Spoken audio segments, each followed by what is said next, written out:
குழந்தைகளே, மழை பெய்யும் போது நம்ம மூக்கில் வரும் அந்த இனிமையான வாசனை உங்களுக்கு பிடிக்குதா?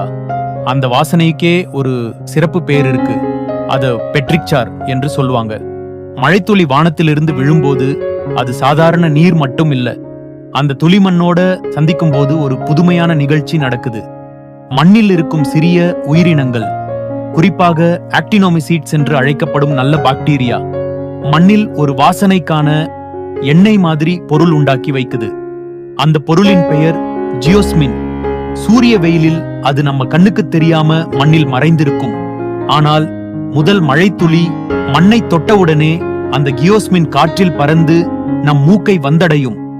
அதனால தான் மழைத்துளிகள் மண்ணை தழுவும் நேரத்தில் அந்த இனிமையான வாசனை நம்மை சுற்றி கொள்கிறது. அது நமக்கு புத்துணர்ச்சி, சந்தோஷம், ஓர் அமைதியையும் தருகிறது. அந்த வாசனை நமக்கு இயற்கையின் அன்பு, பரிசு மாதிரி. மழையோடு கூட வரும் ஒரு சின்ன அதிசயம்.